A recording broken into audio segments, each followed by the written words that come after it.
या समोरच दोन दगडामधल्या दिवड्या बघा. आणि हे केदारेश्वर महादेवाचं मंदिर, जे पाचगणीचा घाट आपण चढून वरती आलो महाबळेश्वरमधील, तर तिथेच लगेचच घाट संपल्याच दांडेघर म्हणून गाव आहे. त्या गावामध्ये असलेलं हे हेमाडपंथी 12वे ते 13व्या शतकामधलं हे मंदिर आज आपण पाहायला आलो आहे. महादेवांचं त्या दर्शन घ्यायला आलो आहे. स्वयंभू महादेवाची मूर्ती आहे, त्याचं आज आपण दर्शन घ्यायला आलो आहे. जवळजवळ 700 ते 800 वर्षापूर्वीचं हे बांधकाम आणि आहे तसं आहे, सुस्थितीत आहे ते.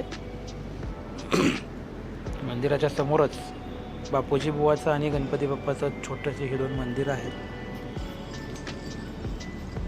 आणि मंदिराला बघा आहे नंदी मंडप, पहा कसा आहे तसा दगडामध्ये कोरलेला बांधलेला आहे. आणि नंदीची मूर्ती पण खूप छान आहे. आणि मंदिराच्या चारही बाजूनी पुरातन भिंत आहे. तर चला आतून पण पाहूयात आपण.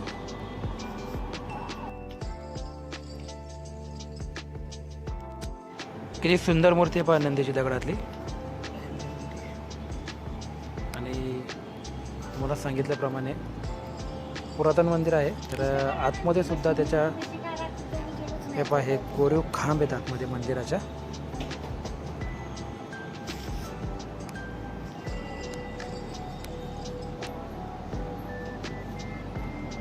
गाभाऱ्यामध्ये ग्रामदैवत सुद्धा आहे. ग्रामदेवीची मूर्ती आहे गाभाऱ्यामध्ये.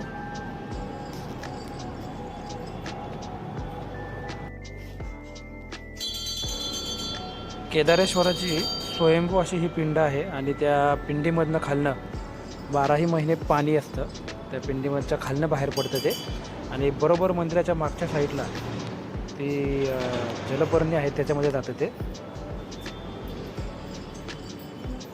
तर बघा हा मोठा गाभारा आहे, बराच मोठा गाभारा आहे. आणि ही स्वयंभू खाली पिंड आहे महादेवाची. आणि शेजारी बघा पाणी येते, त्याच्या खालनं निघते ते. आणि बरोबर ह्या मूर्त्यांच्या मागणं ते पाठीमागं जातं. ह्या ग्रामदेवतांच्या मूर्त्या आहेत, देवी देवतांच्या.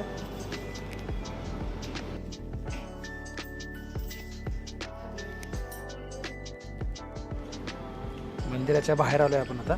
या साईडला सुद्धा एक छोटंसं पुरातन असं मंदिर आहे महालक्ष्मी मातेचं. तर ते सुद्धा स्वयंभू आहे. त्याची सुद्धा मूर्ती जी आहे पिंड खाली, ती पण स्वयंभू आहे बघा समोर. आणि इथून सुद्धा खालनं पाणी दिसतंय आपल्याला. आणि ही पाठीमागं असलेली ती जलपर्णी तुम्हाला मी म्हटलं ती कोरलेली. पूर्णपणे चारही बाजूनी ह्याला भिंत आहे. हे बघा ते पाणी इथं येतं, ते पाणी ह्या कुंडामध्ये पाणी येतं ते. तर अवश्य नक्की दर्शनाला या इथं. पाचगणी घाट चढून तुम्ही वरती आला ना की दांडेघर म्हणून गाव आहे, त्या गावामध्येच हे पुरातन मंदिर आहे. तर मित्रांनो, धन्यवाद आपला व्हिडिओ पाहिल्याबद्दल.